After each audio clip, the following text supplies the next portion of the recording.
আমার নাম ডক্টর পার্থ হালদার। আমি স্কটিশ চার্চ কলেজের কেমিস্ট্রি বিভাগের অ্যাসিস্ট্যান্ট প্রফেসর।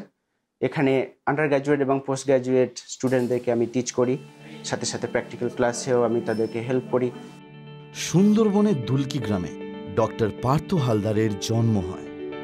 ডক্টর পার্থ হালদারের শৈশবকাল ছিল খুবই কঠিন।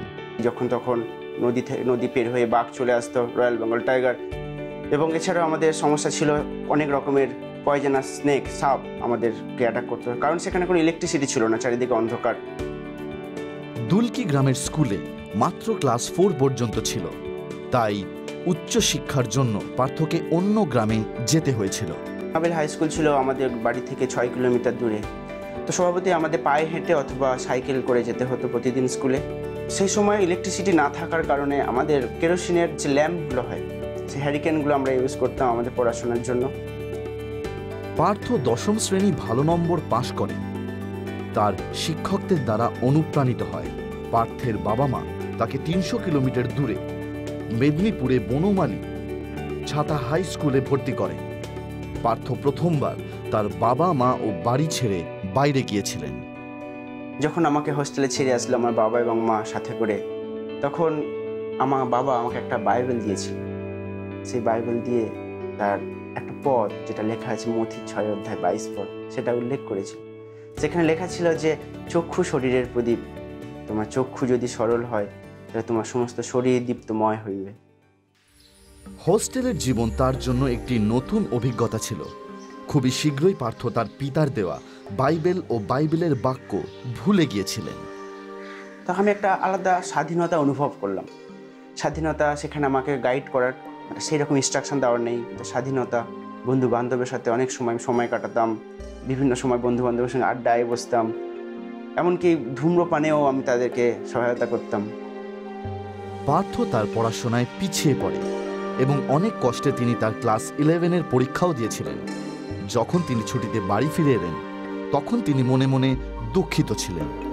আমি সেটাকে নিজেকে যখন ভাবতে শুরু করলাম যে এটা আমি কি ঠিক করছি ঈশ্বরের চোখে, তখন আমি খুব বোঝা লাগছিল। তখন আমি বাইবেল পড়তে শুরু করলাম। তার হৃদয়ে নিজের দোষ বুঝতে পেরে পার্থ তার পাপের ক্ষমার জন্য প্রভু যিশুর কাছে প্রার্থনা করেছিলেন। আর সেই দিন ছিল বুধবার 21শে মে 2002 সাল।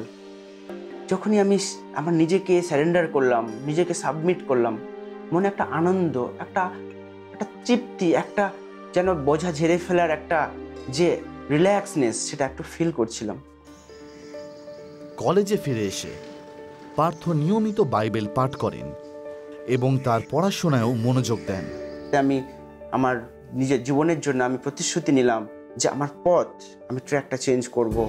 যার সাথে যেভাবে আমি ওঠা বসা করতাম, যে আড্ডা, যে কথা বলতাম, যে রকমের বিহেভিয়ার ছিল, এবং যা কিছু আমরা সে ড্রিঙ্ক করা বা স্মোক করা, সেগুলো থেকে আমার পথটাকে আমি দূরে রাখবো। ভালো নম্বর নিয়ে পাশ করার পর পার্থ কেমিস্ট্রি অনার্স নিয়ে পড়াশোনার জন্য স্কটিশ চার্চ কলেজে ভর্তি হয়। এত বছর পার্থ বাংলা মিডিয়ামে পড়ে এসেছিল, কিন্তু এখানে তাকে সবকিছু ইংরেজিতে পড়তে হতো এবং এটি তার জন্য একটি নতুন সমস্যা ছিল। আমি খুব হতাশ হয়ে গেছিলাম সেই সময়, কিন্তু ঈশ্বরের বাক্য, একটা পদ আমাকে খুবই এনকারেজ করেছিল। সেটা হিতোপদেশ তার 1 অধ্যায় 7 পদ, সদাপ্রভুর ভয়ে জ্ঞানের আরম্ভ। তার 1 মাস লাগলো সময় আমার সেই ইংলিশগুলোকে অ্যাডাপ্ট করতে। 1 মাসের মধ্যে আমি ইংলিশ টার্ম, সবার সাথে ইংলিশের সাবজেক্টকে বোঝা এবং বাকি বন্ধু বান্ধবের সাথে কমিউনিকেট করা, সমস্ত কিছু আমি খুব স্মুথলি করতে শুরু করলাম। কেমিস্ট্রি অনার্স সম্পূর্ণ করার পর Partha post BSc integrated PhD প্রোগ্রামের জন্য ন্যাশনাল স্কলারশিপ পেয়েছিল। এইভাবে একাডেমিক শ্রেষ্ঠত্ব একটি যাত্রা শুরু হয়। এমএসসির পরেই আমি এক্সাম দিলাম, যে নেট, ন্যাশনাল এলিজিবিলিটি টেস্ট, সেখানে আমি কোয়ালিফাই করলাম।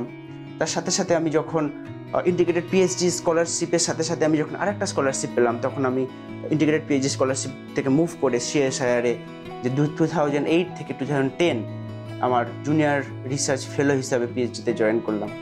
তারপর 2010-2013 আমি সিনিয়র রিসার্চ ফেলো হিসাবে আমার পিএইচডির যে কাজ যে প্রজেক্ট, সেগুলো কন্টিনিউ করলাম।